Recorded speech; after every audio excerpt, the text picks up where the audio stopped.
Good afternoon, everyone. My name is Nayaswami Padma, and I'm here with you today with Yogananda's Whispers from Eternity. It's Thursday, October 1st, and it's my husband Reeman's birthday today. It's a big one. I won't tell on him how big, but let's just say 7 decades have passed by. It's also our grandson Jay's birthday. He's 5 today, and that was our birthday gift 5 years ago for Riemann. So today's Whispers from Eternity is all about the heart. It's number 140. Nothing can steal my love for thee. No loud or whispered words of prayer shall steal away my love. With the soul's unspoken language, I will express my hunger for thee. Thy voice is silence, and through the silence, thou must speak to me and tell me thou hast loved me always, though I knew it not. What a beautiful prayer demand this is, acknowledging that God's voice is silence and that the silence speaks to us constantly. Divine Mother is telling us that she loves us constantly, but our ears don't hear it. Why? Because sadly, we're just so busy being restless and expressing our own thoughts and opinions and impressions and likes and dislikes and the literally billions of things that clutter our brain. And when that happens, we're simply not able to hear the voice of silence. I learned this lesson in a very profound way in my years of friendship with Swami Kriyananda, Yogananda's direct disciple and Ananda's founder. I found very early on, thank God, I had the insight. I found Ananda, I found Swami Kriyananda when I was just 19 years old.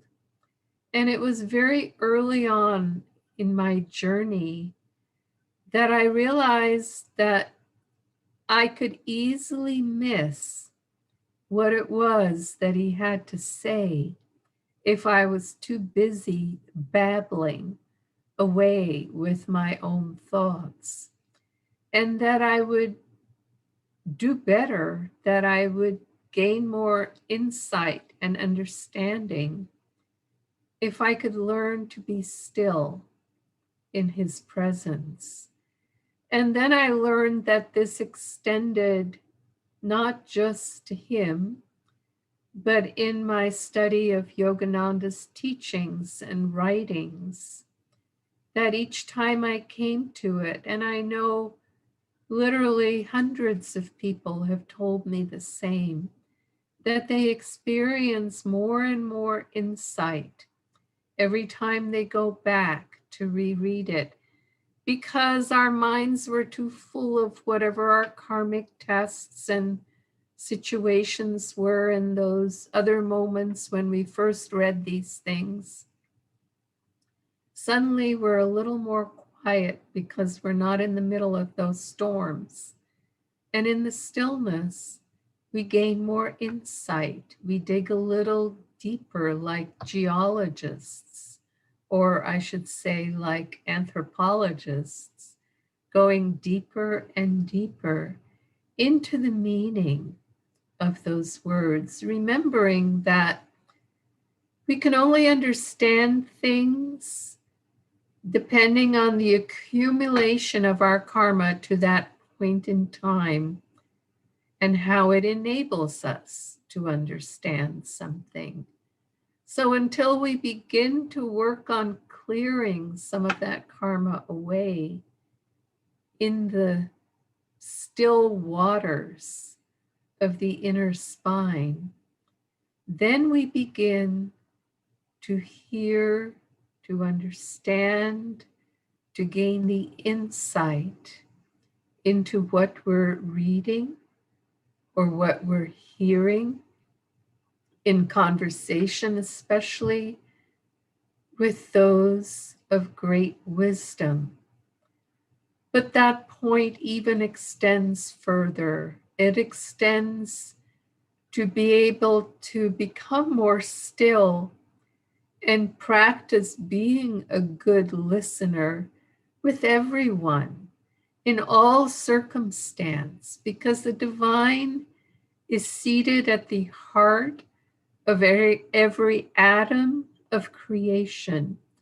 And that means that the divine is at the heart of someone who appears to be a fool or an unkind person or someone not intelligent or somebody who we don't share any ideals with. In all circumstances, with all people, with all interactions, if we listen for the voice of the divine, if we go to the still heart, to the center of that person, that situation, and listen carefully, we become aligned with the stillness of the divine, as I said, that resides at the heart of every person, of every atom of creation. So ultimately, that is our goal. That's why great saints and great people of moral vigor, I'm thinking of a Gandhi or a Martin Luther King, who we can relate to in our generations. They were fairly recent. That's why people like that could communicate with everyone and could be loving and kind in the face of the greatest injustices and unkindnesses. That's the ultimate goal.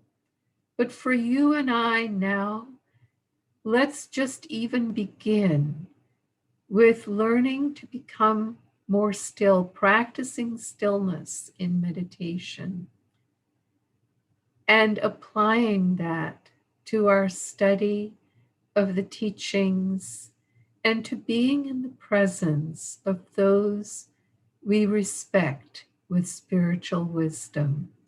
Joy to you, and we'll see you again tomorrow.